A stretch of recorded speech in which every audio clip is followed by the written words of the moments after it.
সেই এরিয়াটাতে একটা গ্যাস সঞ্চয় হয় এবং সেই গ্যাস আমরা অনেক সময় ভিডিওতে মজা করে বলেছি যে ঠিকঠাক সেপটিক ট্যাঙ্ক না বানালে আপনি কিন্তু একটা বমের উপর রয়েছেন, আপনি কিন্তু বাড়ি সমেত উড়ে যেতে পারেন, এতখানি একটা বোমা রয়েছে বাড়ির মধ্যে, সেটা কি সেপটিক ট্যাঙ্ক।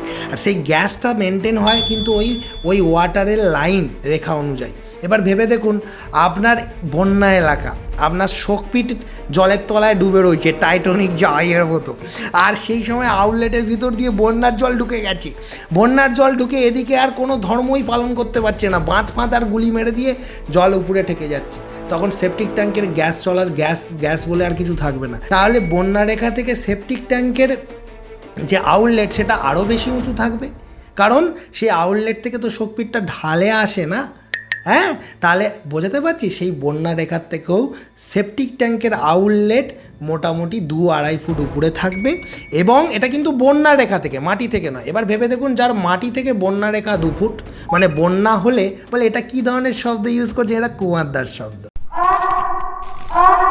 ধরুন আপনি ঘাটালে আছেন, ধরুন আপনি উদয়নারায়ণপুরে আছেন, ধরুন আপনি সেই সমস্ত বন্যা এলাকাগুলোয় আছেন যেখানে লোক বাড়িই বানায়। আমার কাছে এরকম অনেক প্ল্যান এসেছে যে বাড়িগুলোর মানে অ্যাকচুয়ালি 3 তলা বাড়ি, কিন্তু বলা যাবে না 3 তলা, 2 তলা বলতে হবে, তার কারণ তার একটা তলা শুধুমাত্র ফাঁকা রাখা হয় যাতে বন্যা হলে তার তলা দিয়ে জল যেতে পারে। হ্যাঁ, তো এরকম জায়গায় বাড়ি নির্মাণ হয়তো হয়ে যায়, আপনারা ব্রিজ বানিয়ে হয়তো রাস্তা বানিয়ে ফেলেন, ঘরে ঢোকার এন্ট্রি বানিয়ে ফেলেন, কিন্তু মেন সমস্যাটা হয়ে যায় সেপটিক ট্যাঙ্ক এবং শোকপিট বানানোর ক্ষেত্রে। কি বললাম? মেন সমস্যাটা হয়ে যায় সেপটিক ট্যাঙ্ক এবং শোকপিট বানানোর ক্ষেত্রে।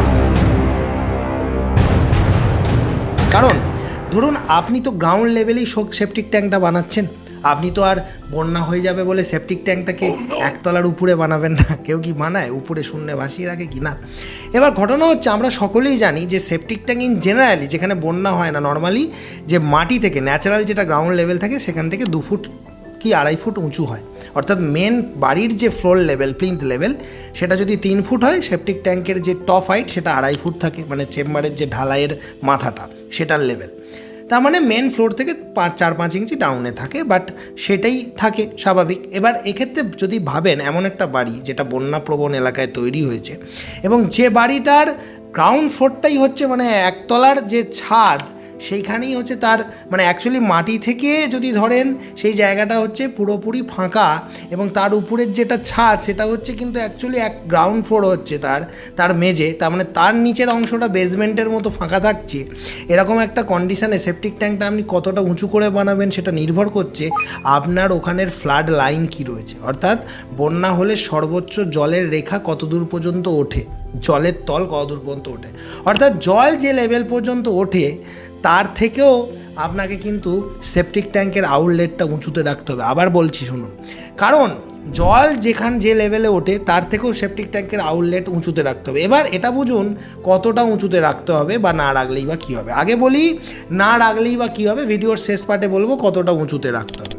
না রাখলে কি হবে, আমরা কি জানি যে সেপটিক ট্যাঙ্কের ভিতরে যে মলগুলো পড়ে সেগুলো ফার্স্ট চেম্বার বা সেকেন্ড চেম্বারে জমা হয়, আর ফার্স্ট চেম্বারে ভাসা মলটা আটকে যায়, সেকেন্ড চেম্বার আর ফার্স্ট চেম্বার মিলে হয়তো ভারী মলটা থাকে, যাদের ক্ষেত্রে 3টে চেম্বার পার্টিশন করে করা থাকে, আর 3 নম্বর চেম্বারে যেটা আউটলেটে যাওয়ার জল, যে জলটা ওয়েস্ট ওয়াটারটা যেটা সঞ্চিত হয় সেটা গিয়ে আউটলেট দিয়ে বেরিয়ে কোথায় যায়, শোকপিটে যায়। এবার ভেবে দেখুন আপনি এমন একটা এলাকায় আছেন যেখানে বন্যা হয়, আর বন্যা হলেই মোটামুটি 4 ফুট মানে যে মাটিটা এখন দেখা যাচ্ছে সেই মাটির 4 ফুট উঁচু দিয়ে জল বয়ে যায়, বা যদি 2 ফুট উঁচু দিয়ে জল বয়ে যায়, মানে সেই মাটিটার উপরে আরও 2-3 ফুট সবসময় জলের তলায় ডুবে থাকে বন্যার সময়।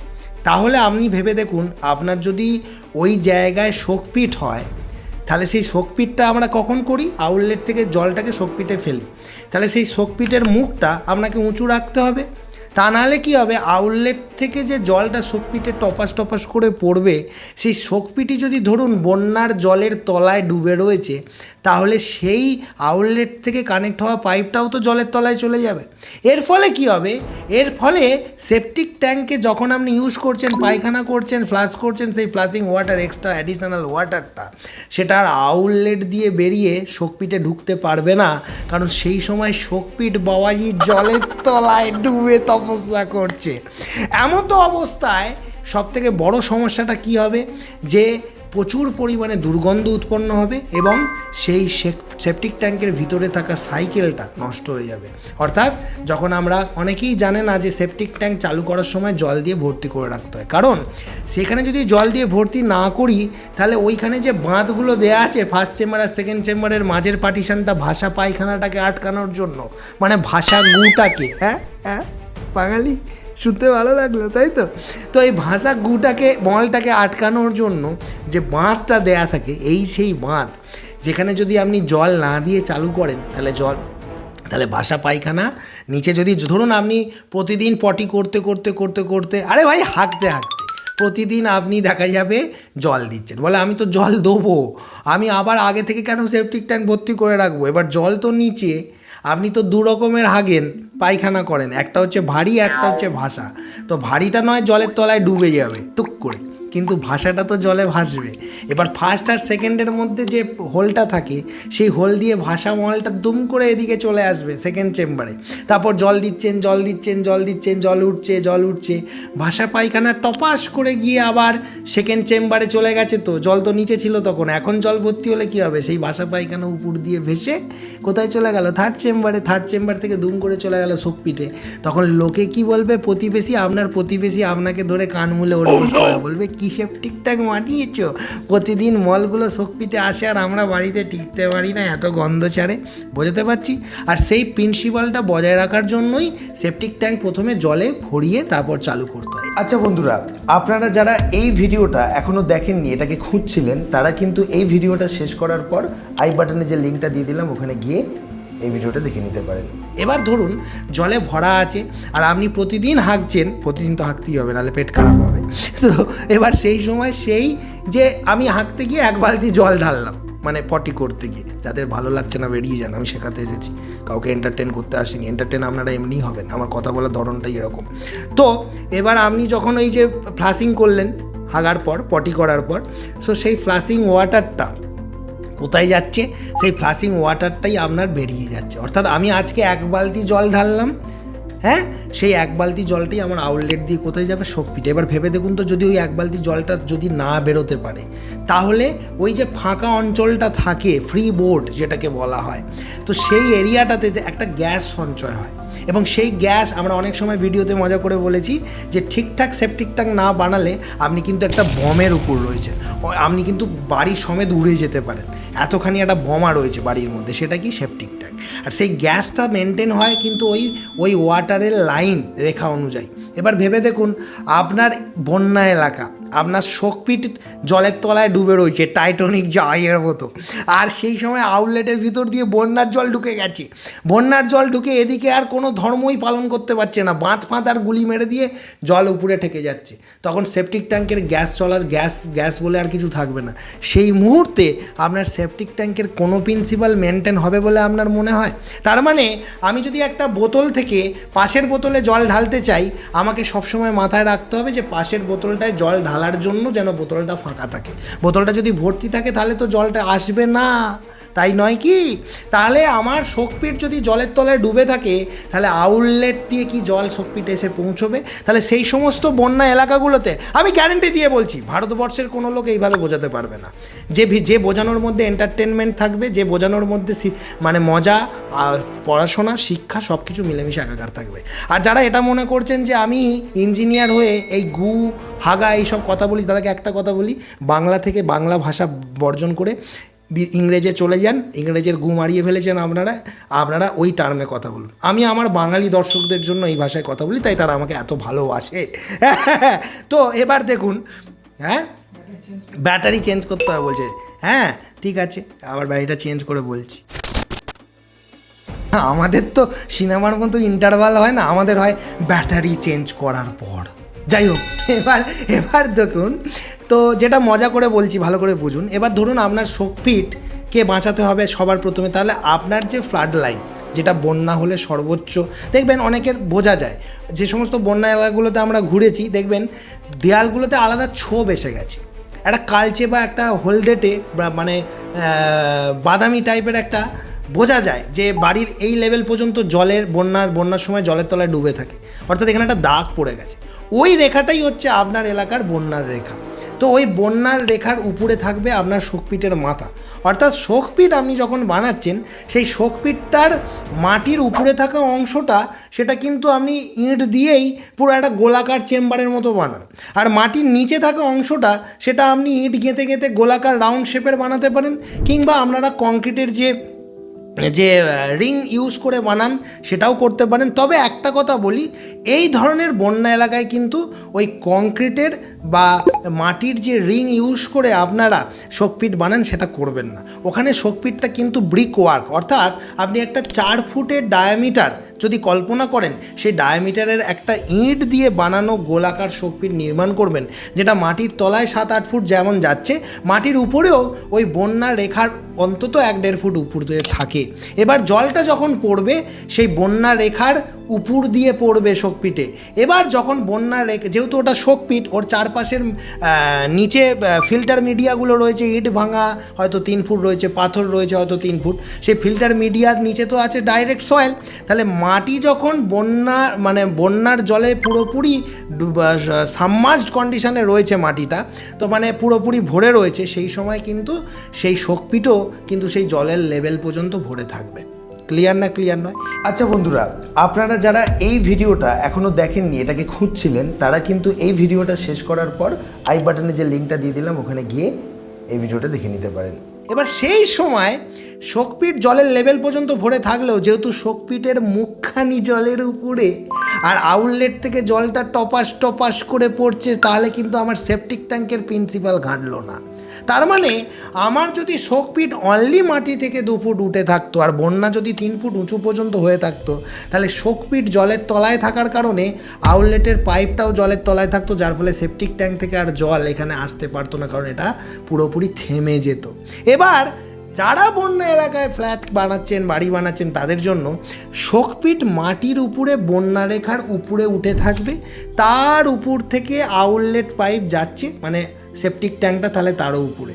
এবার আমরা কি জানি, যদি বন্যা রেখার উপরে 1.5 ফুট উঁচু থাকে শোকপিটের মুখ, তাহলে বন্যা রেখা থেকে সেপটিক ট্যাঙ্কের যে আউটলেট সেটা আরও বেশি উঁচু থাকবে, কারণ সেই আউটলেট থেকে তো শোকপিটটা ঢালে আসে না।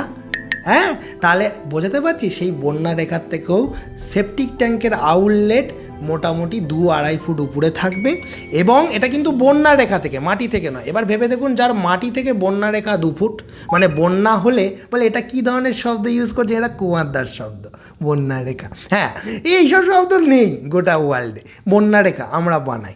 তো এই বন্যা রেখা যদি মাটি থেকে 2 ফুট উঁচুতে থাকে, তার থেকে আরও 1 ফুট উঁচুতে কে রয়েছে, আমাদের শোকপিটের মুন্ডুটা, গলাটা। এবার তাহলে 3 ফুট হলো, তার থেকেও 1 ফুট উঁচুতে আছে আমার সেপটিক ট্যাঙ্কের আউটলেট, তাহলে 4 ফুট হলো। হ্যাঁ, বুঝতে পারছেন তো, মাটি থেকে 2 ফুট উঁচুতে বন্যা রেখা, তার থেকে 1 ফুট উঁচুতে শোকপিটের গলা, 2 আর 1 3, তার থেকে 1 ফুট উঁচুতে সেপটিক ট্যাঙ্কের আউটলেট, 3 আর 1 4, আবার আউটলেট থেকে আরও 1 ফুট কি 1.5 ফুট উঁচুতে সেপটিক ট্যাঙ্কের টপ, 4 আর 1 5। তাহলে সেপটিক ট্যাঙ্কটা মাটি থেকে কত উঁচুতে হলো, 5 ফুট উপরে। আমি অ্যানিমেশনের মাধ্যমে পুরো বিষয়টা বোঝালাম, বুঝতে পারছি তো। আজকে আমার ভিডিও এডিটার চিন্তায় পড়ে গেল যে অ্যানিমেশনটা তো বানাবো আমি, দাদা তো ভিডিও বলে দিল কীভাবে বানাবো। যাই হোক, তো একটা জিনিস ভালো করে বুঝে নিন, আপনাদের জন্য কিন্তু নানা রকমের এই কায়দা করে মজা করে ভিডিও বানাচ্ছি, এবং আমি এটুকু বলতে পারি, চ্যাটজিপিটি জেমিনির ক্ষমতা নেই এই লেভেলের ভিডিও প্রডিউস করে মানুষকে দেখানো, কারণ আমরা জল জানতে মানুষ, আমরা কিন্তু আপনাদের ব্যাপারগুলো বুঝি, কারণ আমরা সেই ফিলিংসগুলো বুঝি যেগুলো ঘটনাগুলো ঘটে। সেই সব এলাকায় ওই সমস্ত বাড়িগুলোর যে পায়খানা সংক্রান্ত যে কত বড় ইস্যু হয়, সেটা যারা ওই সব এলাকায় থাকেন হাত তুলে বসে থাকুন। দেখা হবে পরের ভিডিওতে। তবে আজকের ভিডিওটা কেমন ইন্টারেস্টিং লাগলো অবশ্যই জানাবেন, আর পুরোপুরি বুঝলেন তো কেমন আনন্দ পেলেন সেটা আগে বলুন। আর যারা এইসব ভিডিও দেখে নাক শিট করছে তাদের অনেকেই হয়তো মন্তব্য করবেন এবং তারা হয়তো ভিডিওর এই শেষ অংশটা শোনার আগেই বেরিয়ে যাবেন। আমার যারা হার্ডকোর ফ্যান রয়েছে তারা একটু তাদেরকে বুঝিয়ে দিও যে কুমারদা যেমন লেভেলের জিনিস সেরকম আমরা কুমারদার ফ্যানরাও লেভেলের জিনিস, তাই তোমরা তোমাদের লেভেলের ট্রিটমেন্ট তাদেরকে কমেন্টে দিয়ে দিও যদি কেউ খারাপ মন্তব্য করে। এই ভিডিওগুলোর তো কোনো সীমা নেই, বিশ্বের যে কোনো প্রান্ত থেকেই মানুষ এই ভিডিওগুলো দেখছে এবং সচেতন হচ্ছে। এখনও এমন প্রত্যন্ত জায়গা রয়েছে যেখানে দেখা যাচ্ছে কোনো ইঞ্জিনিয়ারই নেই, হয়তো এমনও জায়গা রয়েছে যেখানে ইঞ্জিনিয়ার আছে, কিন্তু তারা যখন দেখছে যে এইরকম ভিডিওতে যা যা বলা হচ্ছে সেই অনুযায়ী তাদের কাজ হচ্ছে না বা তাদের কনফিউশন তৈরি হচ্ছে, তখন তারা মনে করছে যে একবার যদি এই ইঞ্জিনিয়ার কিংশুক কুমার অর্থাৎ আমার সাথে বা কুমার স্যারের সাথে যদি আপনারা কথা বলতে পারতেন কতই না ভালো হতো। তার জন্য আমরা একটা সুবিধা রেখেছি, যেটা হচ্ছে যে মাত্র 200 টাকার বিনিময়ে 10 মিনিট সরাসরি আপনার গভীর থেকে গভীরতম সমস্যার ছবি ও ভিডিও পাঠিয়ে আমাদের থেকে সমাধান নিতে পারেন এবং তার জন্য না আপনাকে আমাদের অফিসে আসতে হবে না আমরা ওখানে যাব, অর্থাৎ সম্পূর্ণ ফোন কলের দ্বারাই এটা পেতে পারেন। সোমবার আমাদের অফিস বন্ধ, সোমবার বাদে যে কোনো দিন বিকাল 5টা থেকে 7টায় সাধারণত এই অ্যাপয়েন্টমেন্টটা দেওয়া হয়, এছাড়া সকাল 10টা থেকে 12টার মধ্যেও পেতে পারেন, তবে সেটা শর্ত সাপেক্ষ। এছাড়া আমাদের কাছে বিভিন্ন ধরনের পরিষেবা রয়েছে, 3D ড্রয়িং, 2D ড্রয়িং, সেই একটা চার্টও আমি আপনাদেরকে দেখাচ্ছি। 2026 সালের যে নতুন চার্ট আমরা দিয়েছি সেটা পেতে গেলে আপনারা সবসময় আমাদের হোয়াটসঅ্যাপ নাম্বারে হোয়াটসঅ্যাপে লিখবেন যে স্যারের সাথে অ্যাপয়েন্টমেন্ট নিতে চাই বা আপনাদের পরিষেবা চার্টটা পাঠান।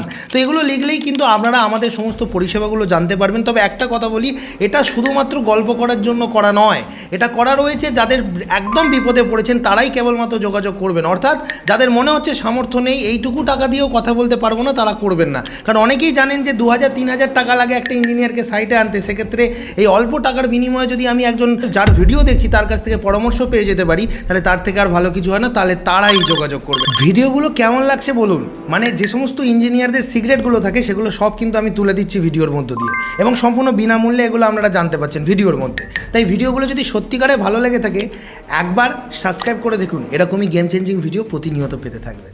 ভালো থাকবে, দেখা হবে পরের ভিডিওতে। আমি এভাবেই তোমাদের জন্য এরকম ইন্টারেস্টিং ভিডিও বানাতে থাকবো। লোকে অনেক কথা বলবে, আগে এই সুযোগ সুবিধাটা ছিল না, সোশ্যাল মিডিয়া ছিল না, এই যে ভিডিওর মাধ্যমে এত কিছু জেনে আপনারা যে কোশ্চেন করতে পারছেন, বিভিন্ন মিস্ত্রিরা এটা ওটা করে চলে যাচ্ছিলো তাদেরকে যে প্রশ্ন করতে পারছেন, এইটাই হচ্ছে এই ভিডিওগুলোর সুবিধা। তাই যারা মনে করছেন এরকমই আরও অনেক ভিডিও প্রতিদিন পেতে চান তাদেরকে বলছি এই যে সাবস্ক্রাইবার বাটনটি আছে এটা টিপলেই আপনারা এই চ্যানেলটা সাবস্ক্রাইব করতে পারবেন, যার ফলে এরকমই ভিডিও যারা বাড়ি নির্মাণ করছেন তাদের জন্য খুব হেল্পফুল হবে কিন্তু।